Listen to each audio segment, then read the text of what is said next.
Halo teman-teman, perkenalkan nama aku Zulfa Rofida, NPM 24035010012. Aku berasal dari Prodi Teknik Sipil dan dari kelas Bela Negara G155.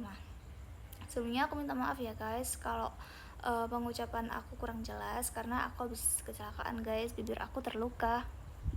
So di sini aku mau menjelaskan mengenai artikel yang udah aku tulis kemarin dengan judul Implementasi Bela Negara dalam Perencanaan Tata Kota Cerdas untuk Ketahanan Sosial dan Infrastruktur.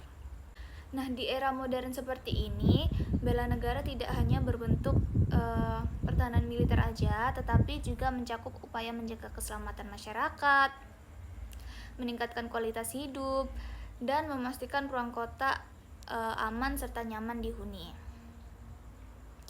Serta Smart City menjadi salah satu cara kita mewujudkan itu semuanya. Nah, Smart City ini sering banget dianggap sebagai kota yang penuh teknologi ya. Terus pokoknya yang serba canggih gitu. Nah, sebenarnya Smart City itu lebih dari itu, yaitu kota yang bisa merespon ancaman, siap menghadapi bencana, memberikan layanan publik yang adil, dan mendorong warganya untuk terlibat dalam pembangunan. Disinilah peran teknik sipil menjadi penting. Insinyur sipil tidak hanya membangun jalan, jembatan, atau bangunan, tapi sering juga merancang sistem kota yang melindungi dan memberi rasa aman bagi masyarakat. Melalui kajian literatur dan penelitian, ditemukan bahwa nilai bela negara bisa didapat dan diterapkan di dalam Smart City melalui beberapa cara ya. Yang pertama adalah kesiapsiagaan bencana. Nah, kota cerdas ini dirancang agar mampu menghadapi resiko seperti banjir, gempa, atau kebakaran, longsor melalui sistem peringatan dini, sensor banjir, terus pemantauan gempa, dan pusat kendali darurat. Insinyur sipil itu membantu memastikan bahwa masyarakat dapat melindungi secepat mungkin ketika terjadi ancaman. Nah, ini merupakan wujud tanggung jawab dan kepedulian terhadap keselamatan masyarakat. Yang kedua adalah pengelolaan data berbasis sistem. Dalam Smart City, informasi menjadi alat penting. Data digunakan untuk memantau lalu lintas, mengelola energi, memprediksi banjir, hingga menilai kualitas udara. Masyarakat juga bisa memberikan laporan langsung melalui aplikasi atau platform digital. Nah, sistem ini menunjukkan bela negara dalam bentuk partisipasi warga dan transpirasi pemerintah dalam mengelola kota.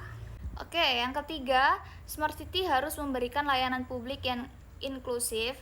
Artinya, fasilitas kota harus dapat digunakan oleh semua orang tanpa terkecuali, mulai dari anak-anak, orang tua, hingga penyandang disabilitas.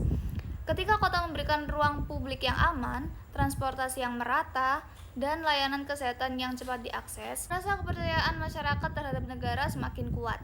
Ini menunjukkan bahwa pembangunan bukan hanya soal teknologi, tapi juga soal keberpihakan kepada manusia. Yang keempat, implementasi Smart City membutuhkan kolaborasi dari pemerintah, akademisi, sektor swasta, komunitas, dan masyarakat itu harus terlibat bersama. Nah, teknik sipil menjadi mediator yang menghubungkan semua pihak karena mereka merancang infrastruktur sesuai kebutuhan nyata di lapangan. Kolaborasi ini mencerminkan nilai gotong royong yang merupakan bagian dari bela negara dan budaya bangsa kita. Namun, membangun Smart City itu tidak mudah ya teman-teman. Ada beberapa tantangan yang sering muncul. Seperti keterbatasan anggaran itu membuat beberapa daerah sulit mendapatkan teknologi. Kesenjangan literasi digital masih membuat banyak warga belum mampu memanfaatkan layanan digital. Selain itu, koordinasi antar instansi juga kadang terhambat oleh birokrasi. Tantangan-tantangan seperti ini perlu diatasi melalui peningkatan kemampuan sumber daya manusia, penyusunan kebijakan yang tepat, dan komitmen kolaborasi. Oke, jika kita melihat secara keseluruhan, Smart City ini bukan hanya sekedar proyek modernisasi, tetapi juga bentuk nyata bela negara dalam kehidupan sehari-hari.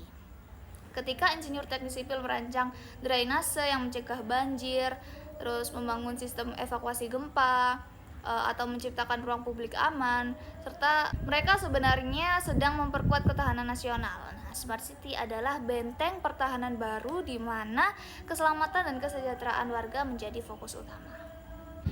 Dengan demikian, teknik sipil menjadi peran besar dalam membangun kota masa depan. Dengan memperkuat bela negara melalui desain kota yang adaptif, teknologi mitigasi bencana, dan layanan publik yang merata, Smart City menjadi janji bagi kehidupan yang lebih aman dan berkelanjutan. Insinyur sipil hadir bukan hanya sebagai pembangun fisik, tetapi juga sebagai penjaga kehidupan masyarakat. Oke teman-teman, terima kasih sudah menonton video ini. Jangan lupa like, comment, dan subscribe. And then see you in the next video.